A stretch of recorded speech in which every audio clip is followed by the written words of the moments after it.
Sumainyo ang Panginoon, at sumaiyo rin. ang mabuting balita ng Panginoon ayon kay San Mateo. Papuri sa iyo, Panginoon. Noong panahong iyon, nagbalik si Jesus sa tabi ng lawa ng Galilea at siya'y umahon sa burol at naupo. Nagdatingan ang napakaraming tao na may dalang mga pilay, bulag, pingkaw, pipi at marami pang iba. Inilagay nila ang mga may sakit sa harapan ni Jesus at kanyang pinagaling sila. Namangha ang mga tao nang makita nilang nagsasalita na ang mga pipi, gumaling na ang mga pingkaw, nakalalakad na ang mga pilay, at nakakikita na ang mga bulag, at nagpuri sila sa Diyos ng Israel. Tinawag ni Jesus ang kanyang mga alagad at sinabi, "Nahahabag ako sa mga taong ito, sapagkat 3 araw na ngayong kasama ko sila at wala na silang makain. Hindi ko ibig na sila'y paalising gutom. Baka sila mahilo sa daan." At sinabi ng mga alagad, "Saan po tayo kukuha rito ng tinapay na makasasapat sa gayong karaming tao?" "Ilan ang tinapay niyo riyan?" tanong ni Jesus sa kanila. "7 po," sagot nila. "At ilang maliliit na isda?" Ang mga tao'y pinaupo ni Jesus sa lupa. Kinuha niya ang 7 tinapay at ang mga isda at nagpasalamat sa Diyos. Pagkatapos, pinagpira-piraso niya ang mga iyon at ibinigay sa mga alagad para ipamahagi sa mga tao. Kumain ang lahat at nabusog, at nang tipunin nila ang mga tinapay na lumabis, nakapuno sila ng 7 bakol na malalaki. Ang mabuting balita ng Panginoon. Pinupuri ka namin, Panginoong Hesukristo. Nagpapatuloy ang ating paglalakbay ngayong panahon ng Adbyento, ang panahon kung saan tayo ay sama-samang naghahanda, nananabik, umaasa at naghihintay sa pagdating ng Panginoon. Marahil sa kasalukuyang sitwasyon at pagkakataon na ating hinaharap sa buhay, kung meron man tayong isa sa mga pangunahing hinihintay sa buhay natin, ay yung tayo ay makabalik sa isang sitwasyon at pagkakataon na kung saan ay malaya tayo na nakakapagdibot-libot, malaya nating nagagawa kagaya yung mga bagay na nagagawa natin noon kung saan wala pang mga limitasyon ang ating lipunan dulot ng kasalukuyang pandemya. Marahil ang lahat ay naghihintay sa pagtatapos ng pandemyang ito. At naghihintay na sana ang susunod na taon ay magdulot sa atin ng isang panibagong pag-asa at katapusan din ng lahat ng mga hirap at krisis na ating nararanasan. Naghahangad tayo na sana ay dumating ang sandali na tayo ay mamuhay sa isang higit na maayos na kalagayan kumpara sa kasalukuyan.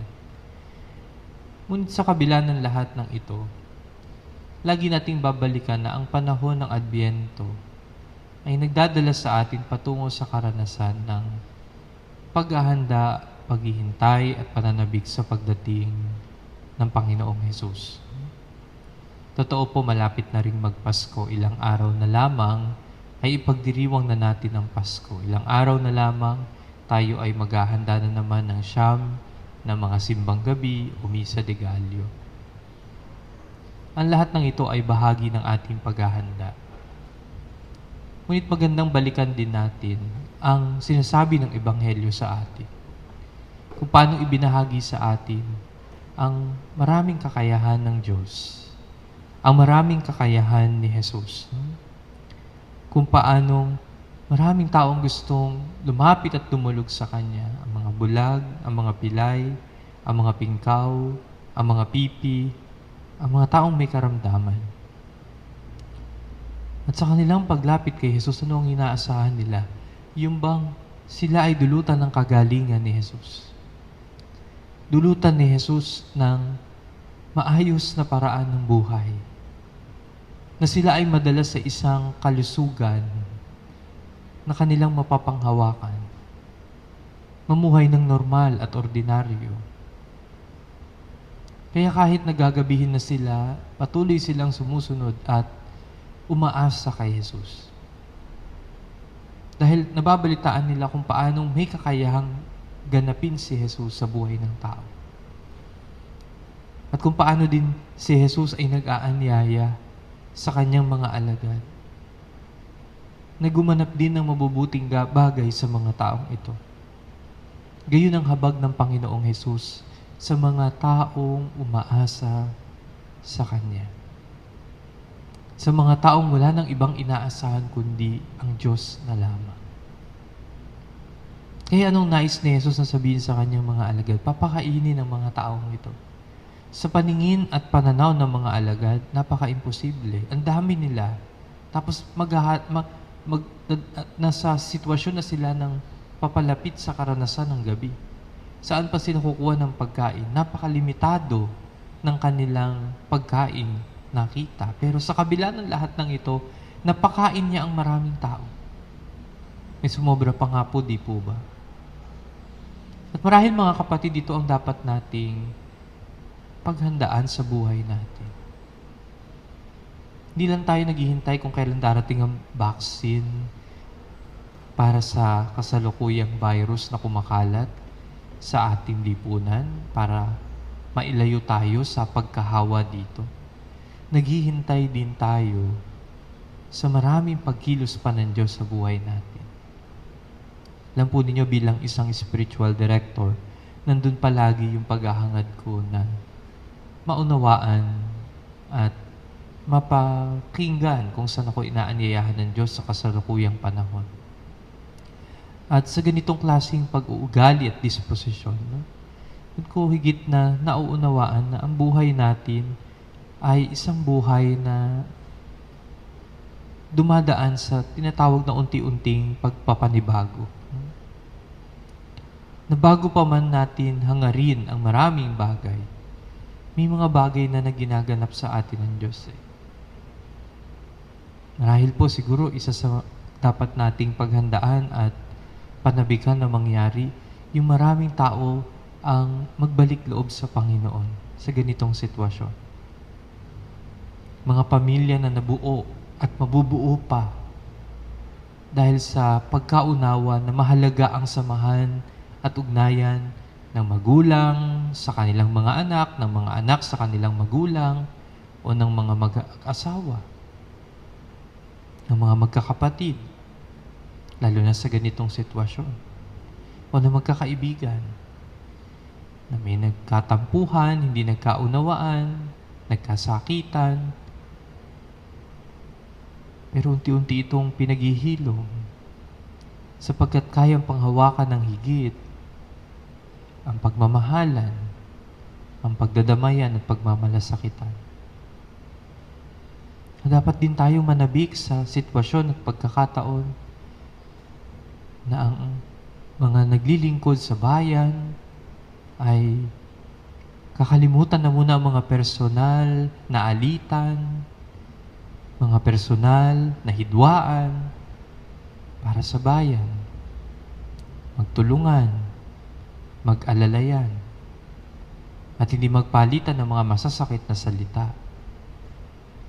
At palitan ng mga salita ng pag-asa at inspirasyon na nagmumula sa malalim na pag-ibig sa puso. Maka dapat din nating panabikan at paghandaan na sa kabila ng nagbabagong sitwasyon at pagkakataon,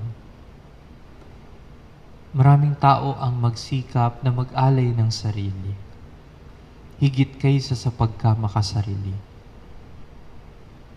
Panabikan natin ang mga pagkakataon at sitwasyon na higit na mangibabaw ang pagbibigayan kaysa sa pagtanggap lamang. Higit na mangibabaw ang paghahangad ng pangkalahatang kabutihan kaysa sa pagkakanya-kanya. At marahil nagsisimula na ito. Ngunit makikita lamang natin ito kung tayo ay laging nakatuon ng pansin kay Jesus. Magkakaroon lamang ng kaganapan ng lahat ng ito kung tayo'y may pananabik at naghahanda sa pagdating ni Jesus.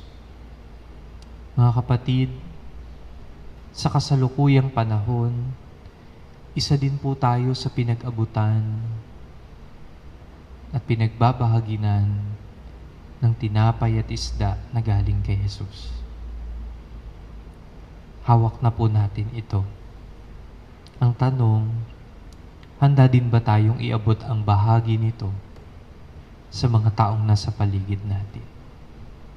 At kapag naibahagi natin ito, doon natin makikita na unti-unti nariyan na si Jesus sa buhay natin.